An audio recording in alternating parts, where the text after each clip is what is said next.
할렐루야. 오늘 이 새벽에도 우리 주님의 사랑과 크신 은총이 예배하는 우리 모두 위에 충만하게 임하기를 간절히 축원합니다. 오늘 우리가 함께 읽은 사도행전 3장에는 성전 미문에서 베드로와 요한이 나면서부터 걷지 못하던 자를 고치는 이 기적의 이야기가 기록되고 있습니다. 사실 우리가 너무나도 잘 알고 있는 그런 말씀이죠. 베드로와 요한이 기도하러 성전으로 올라가다가 성전 미문에서 구걸하는 사람을 보게 되었다는 거예요. 그리고 베드로가 이렇게 선포합니다. 은과 금은 내게 없거니와 내게 있는 이것을 내게 주노니 나사렛 예수 그리스도의 이름으로 일어나 걸으라. 베드로가 우리 주 예수 그리스도의 이름으로 그의 회복을 선포하며 기도했다는 거예요. 그리고 어떻게 되었습니까? 베드로가 기도를 마친 후 이 사람의 오른손을 잡아 일으키니까 이 사람의 발과 발목이 곧 힘을 얻어서 일어나 걸을 뿐만 아니라 뛰게 되었다고 했습니다. 놀라운 회복의 역사가 나타난 것이죠. 기적이 일어난 거예요. 그래서 이 사람이 기뻐 뛰며 찬송하게 되었고, 이를 본 많은 사람들이 크게 놀랐다 하는 이야기를 오늘 말씀이 증거하고 있습니다. 특별히 오늘 이 시간에는 오늘 말씀을 함께 살펴보면서 우리가 꼭 알아야만 할 것들, 절대로 잊지 말아야 할 것들 세 가지를 함께 생각해 보고자 합니다.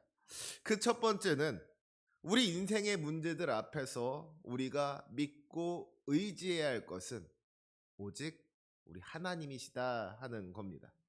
우리 인생에 찾아오는 위기의 순간에 그 모든 문제들 앞에서 우리가 사람의 도움을 구하는 것이 아니라 우리 하나님의 도움을 구해야 한다는 것이죠. 오늘 본문 2절 말씀을 보면은요, 베드로와 요한에게 고침을 받은 사람, 이 사람이 어떤 사람인지 이 사람에 대해서 소개하고 있는 것을 보게 됩니다. 우리 2절 말씀 다시 한번 함께 읽도록 하겠습니다. 시작. 나면서 못 걷게 된 이를 사람들이 메고 오니 이는 성전에 들어가는 사람들에게 구걸하기 위하여 날마다 미문이라는 성전문에 두는 자라. 이 사람은요, 나면서부터 못 걷게 된 사람이었습니다. 태어나기를 걷지 못하는 상태로 태어났다는 거예요. 여기서 우리가 짐작할 수 있는 것이 무엇입니까? 이 사람이 세상을 살기 위해서는 누군가의 도움이 필요했다는 겁니다. 이 사람에게 누군가의 도움이 반드시 있어야 했다는 거예요. 만약에 아무도 이 사람을 도와주지 않았더라면, 그 어느 누구도 이 사람을 돌보아주지 않았더라면 이 사람이 살아갈 수가 있었겠습니까? 그렇지 않았겠죠. 이 사람은 자기 힘만으로는 살아갈 수가 없는 사람이었어요. 그런 의미에서 지금 이 사람이 살아있다는 것은 누군가가 이 사람을 도와주고 있었다는 뜻이기도 한 겁니다. 2절 말씀에 보니까요, 이 사람이 성전에 들어가는 사람들에게 구걸하는 사람이었다 그랬어요. 성전을 오고 가는 사람들이 다만 동전 몇 개라도 던져주니까 그것을 가지고 이 사람이 연명할 수가 있었다는 것이죠. 사람들이 그를 불쌍히 여겨 주었기 때문에, 사람들이 그를 도와주었기 때문에 그 도움의 손길을 통해서 살아갈 수가 있었다는 거예요. 그뿐만이 아니죠. 사실은 애초에 이 사람이 성전 민문 앞에서 구걸할 수 있었던 것도 다른 사람들의 도움이 있었기 때문인 겁니다. 2절 말씀 맨 앞에 보니까 뭐라고 하고 있어요? 나면서 못 걷게 된 이를 사람들이 메고 오니 그랬습니다. 이 구걸도요, 아무 데서나 할 수 있는 건 아니잖아요. 왜 우리가 뭘 하든지 목이 좋아야 된다는 이야기를 하지 않습니까? 하다못해 붕어빵 하나를 팔아도요, 이 목 좋은 데서 팔면은 수입이 쏠쏠하다고 하더라고요. 그런데 목이 안 좋은 곳에서 팔면 어떻겠습니까? 밀가루 값도 안 나오는 거예요. 그렇죠? 마찬가지로 구걸을 할 때도 구걸이 좀 잘 될 만한 곳이 있고 구걸이 좀 되지 않을 만한 곳이 있는 건데, 그런 의미에서 성전 미문은 어떤 곳이겠습니까? 이곳은요, 그야말로 구걸하기에 딱 좋은, 그야말로 명당 자리인 겁니다. 생각해 보세요. 바쁘게 일하러 가는 사람이나 어디 뭐 놀러 가는 사람, 장 보러 가는 사람, 그런 사람들보다는 그래도 예배 드리러 가는 사람이, 기도하러 가는 사람이 그래도 좀 더 불쌍한 사람을 도와줄 그런 가능성이 높지 않겠습니까? 그러니까 성전에 들어가는 그 문은, 성전 문은 구걸하기 좋은 곳이, 거지라면 누구라도 탐낼 만한 그런 자리인 겁니다. 그런데 이 사람이 걷지 못하는 사람이잖아요. 혼자서는 그곳으로 올 수조차 없는 거예요. 그러니까 이 사람이 구걸하기 좋은 곳으로 올 수 있도록 이 미문으로 이 사람을 옮겨주는 사람이 있었다는 거예요. 뭐 가족이었는지 친구였는지 누구였는지는 알 수 없지만 어쨌든 이 사람을 도와주는 사람이 있었던 겁니다. 자기 힘으로 이 사람을 온전히 먹여 살리지는 못한다고 할지라도 이 사람이 구걸이라도 좀 제대로 할 수 있도록 구걸하기 좋은 곳으로 데려다 주는 사람이 있었다는 거예요. 특별히 2절 말씀을 보니까요, 기록하기를 사람들이 메고 오니 그랬습니다. 그러니까 이 사람을 도와주는 사람이 적어도 2사람 이상이었던 것이죠. 그 옛날에 뭐 휠체어가 있습니까? 뭐가 있습니까? 그러니까 이 사람을 업어서 옮기는 거예요. 근데 혼자서 업고 오려면 너무 힘이 드니까 여러 명이 번갈아서 이 사람을 업고 들쳐매고 미문으로 왔다는 것이죠. 그러니까 사실은 이 사람은 많은 사람의 도움을 통해서 살아온 겁니다. 그를 성전문 앞으로 옮겨다 주는 사람들이 있었고요. 또 그를 불쌍히 여겨서 동전 몇 개라도 던져주는 사람들이 있었던 거예요. 그 사람들이 있었기 때문에, 그 많은 사람들의 크고 작은 도움이 있었기 때문에 이 사람이 그 삶을 이어갈 수가 있었던 겁니다. 고마운 일이죠. 감사한 일입니다. 하지만 문제는 그 도움이 충분하진 않았다는 거예요. 그 도움이 충분하지 않더라는 겁니다. 여러 사람이 자기 나름대로의 방법으로 이 사람을 도와줬지만 이 사람의 어떤 근본적인 문제가 해결되지 않더라는 거예요. 사람들이 도와준 덕분에 겨우겨우 어찌 살아갈 수는 있었지만은 결국 그 삶의 형편이 바뀌지 않더라는 겁니다. 그렇게나 많은 사람이 그를 도와주었음에도 불구하고 그 인생은 여전히 힘들고 여전히 괴롭고 여전히 고통스러운 거예요. 사람의 도움에는 한계가 있더라는 것이죠. 그런데 이 사람을 하나님께서 도와주셨습니다. 베드로가 그를 보고 나사렛 예수 그리스도의 이름으로 일어나 걸으라 선포하였을 때에 그 인생에 놀라운 변화가 나타나게 된 거예요. 걷지 못하던 사람이 걷게 되었습니다. 계속해서 다른 사람의 도움을 필요로 하던 사람이 이제는 다른 사람을 도울 수 있는 사람이 된 거예요. 성전 문 앞에서 구걸하던 사람이 성전 안에 들어가서 찬송하는 사람이 된 겁니다. 그 인생의 근본적인 문제가 해결된 것이죠. 그 인생이 완전히 바뀌어진 거예요. 사랑하는 성도 여러분, 우리의 문제를 해결하실 수 있는 분은 오직 주님이신 줄로 믿습니다. 오직 주님만이 우리 인생의 근본적인 문제를 해결하실 수가 있는 거예요. 사람의 힘으로 해결할 수 없는 문제를 주님께서 해결하십니다. 특별히 우리 인생의 어떤 근본적인 문제들, 죄의 문제, 죽음의 문제, 영혼의 문제, 구원의 문제, 이런 문제들을 해결하실 수 있는 분은 오직 주님밖에는 없는 줄로 믿습니다.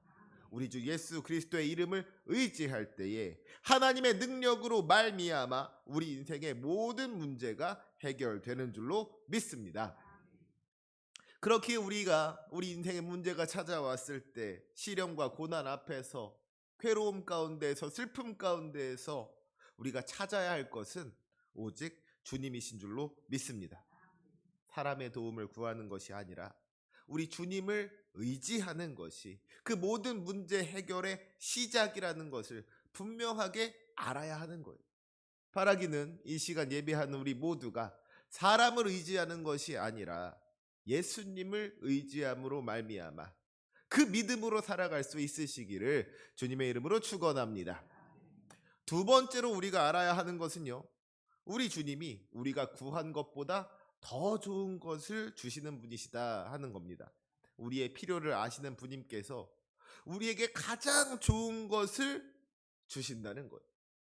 성전 미문 앞에서 구걸하던 이 사람이 베드로와 요한에게 기대했던 것이 무엇이었겠습니까? 이 사람이 무엇을 얻고자 했을까요? 아마도 어떤 물질적인 것들을 기대했을 겁니다. 뭐 동전 몇 개라도 던져주면 참 좋겠다. 은이면 좋고 금이면 더 좋고 아니면 하다못해 먹을 것이라도 좀 주면 좋겠다. 뭐 이런 생각했겠지요. 그런데 베드로가 아주 놀라운 이야기를 하는 거예요. 은과 금은 내게 없거니와 내게 있는 이것을 내게 주노니 나사렛 예수 그리스도의 이름으로 일어나 걸으라. 이 사람이 생각하고 기대했던 대로 은과 금을 주는 것이 아니라 그가 상상하지도 못했던 기적을 이루어 주더라는 거예요. 병든 자를 고치시는 우리 주 예수 그리스도의 능력을 부어 주더라는 겁니다. 그 능력으로 그의 육신을 고쳐 주었고 그의 인생을 바꾸어 주었다는 거예요. 그가 원했던 것은 아니지만 그보다 더 좋은 것을 주셨다는 것이죠. 사랑하는 성도 여러분, 때로는 주님께서 우리의 기도를 듣지 않으시는 것처럼 느껴질 때가 있습니다. 특별히 우리가 간절하게 구했음에도 불구하고 주님께서 그것을 주시지 않을 때 주님께서 나를 사랑하시지 않는 건가? 주님께서 나의 기도를 들어주시지 않는 건가? 우리의 믿음이 흔들릴 때가 있더라는 것이죠. 그런데 그때 우리가 기억해야 할 것은 우리를 창조하신 우리 주님께서 우리에게 무엇이 필요한지를 우리보다 더 잘 아신다는 것입니다. 우리를 너무나도 사랑하시는 우리 주님께서 우리에게 복 주시기를 원하시는데 우리가 구한 것을 주시는 것이 아니라 정말로 우리에게 필요한 것, 우리에게 있어야 할 것, 우리에게 가장 좋은 것을 주시더라는 것이죠. 성전 미문 앞에서 구걸하던 사람이 그저 오늘 하루를 연명할 수 있는 은과 금을 구했지만 주님께서는 그를 고쳐주셨던 것과 같이 우리가 기대하는 것을 주시는 것이 아니라 우리가 감히 기대할 수조차 없었던 것을, 기대하지 못했던 것을 주시는 분이 우리 주님이시라는 겁니다. 누가복음 11장을 보면은요, 예수님께서 기도를 가르쳐 주시면서 구하라 그러면 너희에게 주실 것이요, 찾으라 그러면 찾아낼 것이요, 문을 두드리라 그러면 너희에게 열릴 것이니라 약속해 주시는 것을 보게 됩니다. 우리가 참 좋아하는 그런 말씀이지요. 그런데 사실 그 말씀의 핵심은 누가복음 11장 13절에 있습니다. 누가복음 11장 13절 말씀. 너희가 악할지라도 좋은 것을 자식에게 줄 알거든 하물며 너희 하늘 아버지께서 구하는 자에게 성령을 주시지 않겠느냐 하시니라. 아멘. 하나님께서 구하는 자에게 성령을 주신다는 거예요. 사실 여러분, 예수님께서 우리에게 구하라, 찾으라, 두드리라 그렇게 말씀하실 때 우리가 보통 무엇을 구하고 무엇을 찾습니까? 무엇을 위하여 두드립니까? 건강을 달라고 구하고요. 물질을 달라고 기도합니다. 사람들로부터 인정받게 해달라고 기도하고요. 성공하게 해달라고 기도하는 거예요. 그런데 우리 하나님께서 무엇을 주신다는 거예요? 성령을 주신다는 겁니다. 왜 그렇습니까? 성전 민문 앞에서 구걸하던 사람에게 정말로 필요한 것이 은과 금이 아니라 그 육신의 회복이었던 것과 같이 우리에게 정말로 필요한 것이 건강이 아니고 물질이 아니라 사람들에게 인정받고 세상에서 성공하는 것이 아니라 성령을 받는 것이기 때문에 그렇습니다. 썩어져 없어질 이 육신이 건강해지는 것보다 하나님 나라의 영원한 생명을 얻는 것이 중요한 거예요. 이 땅에서 살기 위해 필요한 물질을 얻는 것보다 영원한 하나님 나라를 얻는 것이 중요한 겁니다. 사람들에게 인정받는 것보다 하나님께 인정받는 것이 더 중요한 것이고요. 세상에서 성공하는 것보다 세상을 이기고 승리하는 것이 더 중요한 거예요. 그래서 주님께서는 우리에게 성령을 부어 주시는 겁니다. 당장 오늘 우리를 힘들게 하는 우리 눈앞의 문제를 해결하는 것뿐만 아니라 우리 인생의 근본적인 문제를 해결하시려고 주님께서 주님의 영을 부어 주신다는 거예요. 우리 주님은 우리가 기대한 것보다 더 좋은 것을 주시는 분이십니다. 우리를 창조하신 주님께서 우리에게 가장 좋은 것을 주시기를 원하시는 줄로 믿습니다. 그 주님의 선하심을 기억하면서 그 주님의 신실하심을 기대하면서 기도의 자리로 나아갈 수 있으시기를 주님의 이름으로 부탁드립니다. 내가 원하는 것이 아니라 주님께서 원하시는 것을 이루어 주시옵소서. 내 뜻대로가 아니라 오직 주님 뜻대로 역사하여 주시옵소서. 나보다 나를 더 잘 아시는 주님께서 나를 인도하여 주시옵소서. 우리의 인생을 주님께 맡겨드리는 그 믿음으로 살아갈 수 있는 저와 여러분이 되시기를 주님의 이름으로 축원합니다. 마지막 세 번째로 우리가 기억해야 할 것은 그 모든 역사를 이루시는 분은 오직 주님이시라는 겁니다. 영광받기 합당하신 분이 우리 주님이시라는 거예요. 베드로가 예수 그리스도의 이름으로 걷지 못하는 자를 일으켜 세웠을 때 많은 사람들이 그것을 보고 심히 놀랐다 그랬습니다. 나면서부터 못 걷던 사람이 걷게 되었으니 얼마나 놀라운 일이냐는 것이죠. 말 그대로 기적이 일어난 거예요. 그러니까 그 기적의 현장을 보기 위해서 사람들이 막 몰려드는 겁니다. 그런데 그렇게 몰려든 사람들에게 베드로가 이렇게 선포하는 것이죠. 우리 12절 말씀 함께 읽겠습니다. 12절 시작.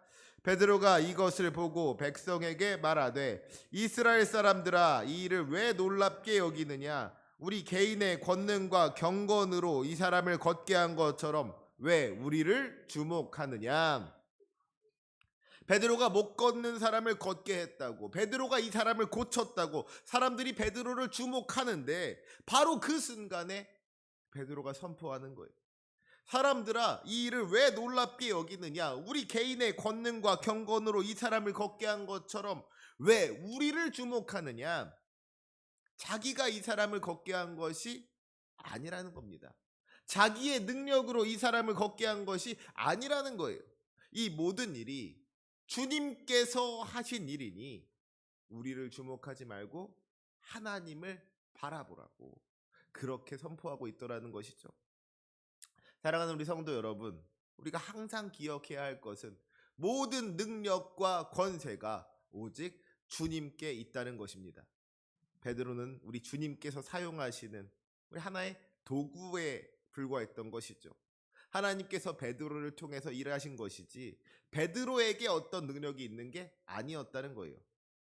그렇게 우리가 정말로 바라보아야 하는 것은, 우리가 정말로 집중해야 하는 것은 항상 우리 주님이신 줄로 믿습니다. 오늘 말씀을 묵상하던 중에 그런 생각을 하게 됐어요. 우리가 신앙생활을 하면서 자주 하는 이야기 중에 사람을 바라보지 말고 하나님을 바라봐야 한다 하는 이야기, 그런 이야기를 할 때가 많이 있지 않습니까? 생각해보면 저 역시도 성도님들께 사람을 바라보지 말고 하나님을 바라보셔야 한다고 그렇게 이야기했던 적이 많이 있는 것 같습니다. 맞는 말이죠. 그런데 가만히 생각해 보니까요, 사실 우리가, 무엇보다 제가 이 말씀을 조금은 비겁하게 사용할 때가 있었던 것 같아요. 사람을 바라보지 말고 하나님을 바라보지 말라는 그 이야기를 하면서 결국 그 말 뜻에 사람을 바라보면 실망할 것밖에 없으니까 부족한 사람을 바라보지 말고 완전하신 주님만을 바라보라고, 그런 의도에서 이야기할 때가 많이 있더라는 것이죠. 예를 들자면 뭐 그런 겁니다. 제가 어떤 실수를 해서 어떤 권사님이 시험에 빠지신 거예요. 저 때문에 그분이 실족해서 믿음이 흔들릴 지경이 된 겁니다. 교회 안 나오겠다고 막 그러시는 거예요. 그러면 그때 제가 이런 이야기를 합니다. 권사님, 사람을 바라보지 마시고 하나님을 바라보셨으면 좋겠습니다. 그러면 그 말 뒤에 숨겨져 있는 뜻은 뭐예요? 나의 실수를 보지 말아 달라는 거예요. 나도 사람이라서 실수할 수 있으니까 좀 봐달라는 겁니다. 권 목사 때문에 교회 안 나온다 그런 소리 하지 마시고 하나님을 봐서라도 좀 넘어가 달라는 거예요. 부끄러운 이야기죠. 사도 바울은요, 빌립보 교회 성도들에게 나를 본받으라 그랬습니다. 형제들아, 너희는 함께 나를 본받으라. 성도들 앞에서 신앙생활은 이렇게 하는 거라고, 예수 믿는 사람은 이렇게 살아야 한다고, 나처럼 좀 해보라고, 나를 본받으라고 그랬단 말이에요. 그런데 여러분, 제가 여러분들 앞에서 사도 바울처럼 여러분 저를 본받으십시오, 저처럼 신앙생활 하십시오, 감히 그런 말을 할 수가 있을까요? 못하죠.